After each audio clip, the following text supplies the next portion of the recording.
Throughout the course of history, many video games have been giving tags that they don't really deserve, either the greatest game of all time, or in some cases, a bad game. When you look at a game like E.T. on the 2600, many say, oh, that's the worst video game of all time, to which you would be completely incorrect because Virtual Highlight on the Sega Saturn is way worse. There's way worse games on the 2600 than E.T. Sure, it's not a good game, but it's definitely not the worst game of all time. But a lot of these games get these stigmas about them, and they get these tags, and these tags just sort of go on throughout the course of history, and people gravitate towards these tags, these negative tags that this game sucks and this game isn't good. And one game that constantly gets this tag, we are ending today. This is the end of this game being called bad, because you know what? It's not bad. It does not suck, simply you suck. And what game is it that I'm talking about?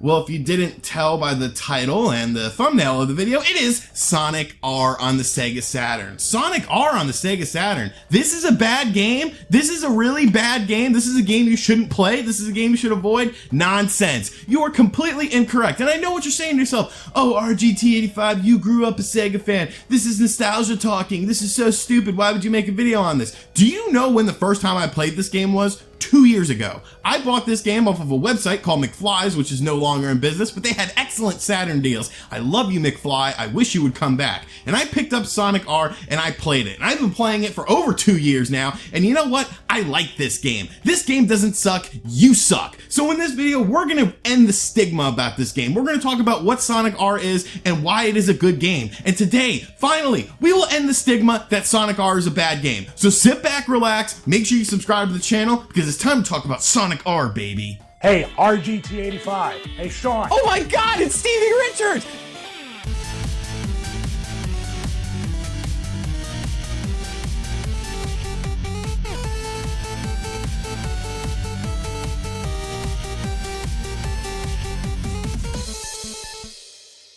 So when talking about Sonic R, you kind of have to look at the history of what was going on with Sega at the time and maybe why this game got an unfair tag of being a bad game. Now, everyone wanted 3D games back in the mid-90s. Of course, the N64 and the PlayStation 1 were churning out these awesome games. You had Super Mario 64 on the N64, which redesigned the platformer into a 3D world. Over on the PlayStation side, you had Crash Bandicoot, which a lot of people really loved. It was a new character, a fresh IP, and this sort of pseudo 3D world. And everyone was waiting for Sonic to make the jump. Everyone was like, okay, we need this 3D Sonic game. It's the Sega system. It's the Sega Saturn. It's time for a 3D Sonic game.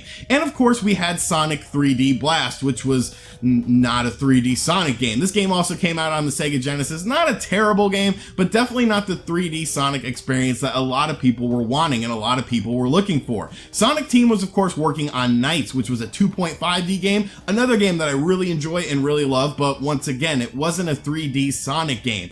So along comes Traveler's Tales. After finishing up work on Sonic 3D Blast, they decided to do a racing game involving Sonic. And once again, it's not what people really wanted. People wanted something in a 3D world involving Sonic, a 3D platformer. But obviously, if you know the history of Sega and you know the history of the Sega Saturn, this was not a very easily feasible thing. There was a lot of demo builds out there, games like Sonic Extreme that were demo builds for 3D Sonic games that of course never came to fruition on the Sega Saturn. The Sega Saturn was not necessarily designed with 3D in mind. It was more of a 2D based system. So unfortunately, we never got the 3D Sega Sonic game that we always wanted on the Sega Saturn. And I think a lot of people hold that against Sonic R because it was really the closest we got to a 3D Sonic game. There of course was Sonic Jam on the Sega Saturn as well that featured a 3D overworld.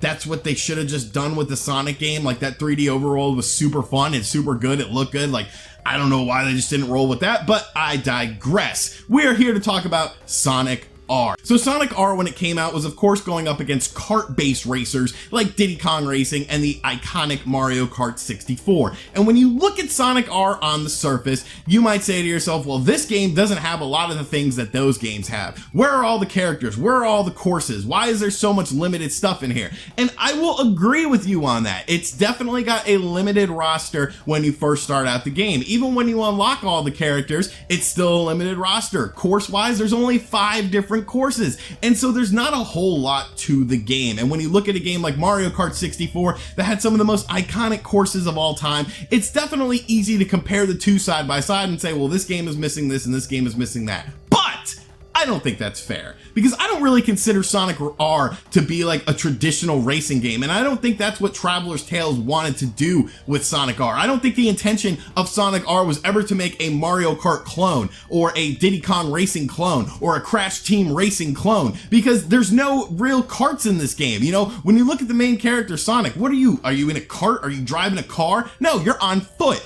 And that kind of makes the game different, because that bleeds into the gameplay of the game. When you look at the gameplay of the game, it's not a traditional racing game. If you simply just go and try to finish in first place and complete the race, you're not going to unlock anything. You're not going to do anything. You're not going to see the whole course. The game is more designed around exploration. It's technically a platformer racer, and I don't think there's anything quite like that. I don't think there's ever been a racing game that had platforming in it and making jumps and going down different paths and needing to unlock certain things throughout the course by gaining items and things like that. So when the race starts out and you play Sonic R, you have to basically unlock different doors, because unlocking different doors can lead to different Chaos Emeralds, and you have to collect the Chaos Emerald in each level in order to fully complete the level. And this pretty much makes you go down different paths. You don't really stick to the course in Sonic R. There's a little mini map and it's like, okay, this is where you're supposed to go, but just ignore that thing. That thing is stupid. It doesn't even work right. Just go on your own path, explore, find your own way, because that is how you get the most enjoyment out of Sonic R. You're not supposed to just finish in first and then be like, yeah, I won, because that's not what the game is about. The game is about exploration. So by getting these Chaos Emeralds, you can complete the course completely, and then you unlock the next course, and then you can access all 5 of the courses by collecting Chaos Emeralds. Some levels have more than one Chaos Emerald in them, and the fun thing is you have to do it within the time allotted, and you still have to finish in first place in order to fully complete the course. And so that adds a real layer of strategy to the game. You have to learn the levels. You can't just go from worst to first and then be like, yeah, time for the next level. No. You need to put time into this game. You need to put effort into this game. This is not your mother's racing game. This is a different take on racing, and I like that about the game. There's also tokens you have to grab in levels. By grabbing the tokens, you unlock more characters. You want more characters, don't you? You want more levels to play, don't you? Of course you do. So that really adds to the gameplay, in my opinion. Now let's talk about the game's flaws, because there's a lot of flaws in the game. It's not a perfect game, and let's address these flaws to see if it really makes it a bad game or if you just suck and you don't like Sonic R for some reason. The first thing people talk about is the graphics. What? Look at this game. This game looks fantastic on the Sega Saturn. I don't understand the whole graphics complaint. Even when you look at old reviews for the game, like in GamePro, they said that the graphics were not that good. I don't really recall many 3D engines running this smoothly on the Sega Saturn. Sure, there's pop-up and draw-in distance and stuff like that, but show me a game from that time frame that was running on CD-based hardware that didn't have stuff like that. I think every 3D game had a good amount of pop-up and draw-in during that time frame. 3D games were still in their infancy. So the graphics thing is just blows my mind. I think this game looks fantastic. It runs very smooth. It's got a lot of variety in the levels. The characters all themselves look nice, and it's just a fantastic looking Saturn game. So whatever on the graphics. If you think the graphics are bad, get some glasses, go to your eye doctor, get an eye test, because they're not bad. Your eyes are bad. And I mean, that's really all it boils down to. So the biggest gripe you hear about Sonic R is, of course, the gameplay of it. Some people don't like the fact that you have to go exploring and there's platforming and there's different things to do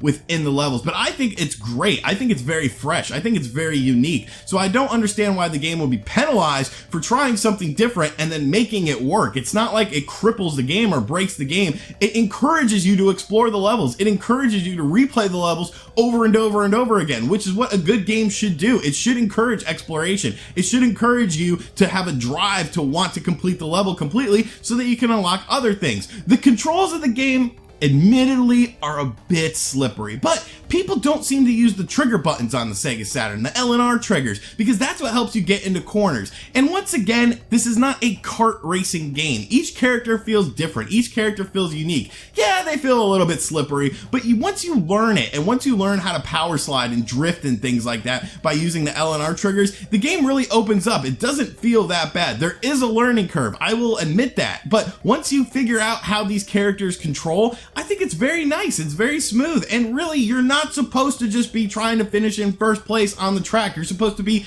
exploring, going into different paths and caverns and different places. So quit complaining about the racing when it's supposed to be about the exploring. But the biggest pet peeve that I have when it comes to Sonic R is, oh man, that Sonic R soundtrack, that's terrible. That's a bad soundtrack. Okay. First off, shut up. You don't know what you're talking about. Second off, have you ever played a Sega racing game? Have you ever played Daytona USA? Daytona, blue skies. Like, Sega racing games have weird soundtracks, very Japanese soundtracks. And this soundtrack in this game is just amazing. It's uplifting. It makes you feel like you're going to conquer the world and conquer this level and conquer a bad fur day because you are playing Sonic R. You know, I sometimes wake up to this song just to feel alive and feel like I'm living in a breathing person and a person on Earth.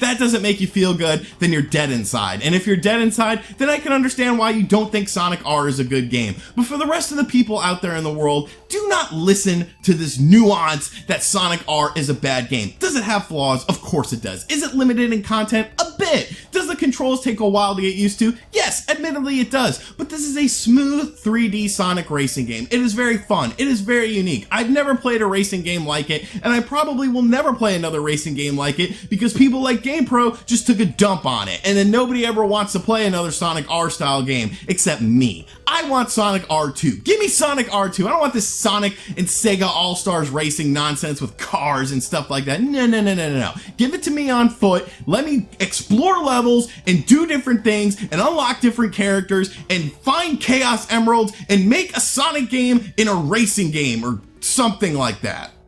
Yeah. I don't know, man. Sonic R is a good game in my opinion. I think a lot of people just give it a bad rap for no reason. If you've never played Sonic R, there's a multitude of ways to play it. You can play it on the Sega Saturn, you can get it in the Sonic Gems collection on the GameCube, and I highly suggest you check it out because it's a really fun game. There's multiplayer in there as well, and today we are ending that stigma. Today, I think I have proven my case. I think I have proven to you that Sonic R is not a bad game. Sonic R does not suck. You suck. You suck. And thank you for checking out this video. If you enjoyed this video, let me know in the comment section down below. I don't know. I just wanted to talk about Sonic R for some reason because I really enjoy playing the game and it's not nostalgia based or anything. I just think it's a really enjoyable game and too many people just kind of crap on it for no reason and I think it's unfair. Let me know in the comment section down below if you like Sonic R, if you played it back in the day, if you played it recently, and what you think about Sonic R. And thank you for checking out this video. If you're new to the channel, make sure you hit that subscribe button and turn on notifications. If you really enjoyed it, check out all the links in the description box down below. We got Patreon, t-shirts, social media, all sorts of ways to keep up to date with the world of RGT 85. I'm going to play some more Sonic R. I'm going to feel the sunshine because it's going to brighten up my day. I'll catch you guys on the next video. Later.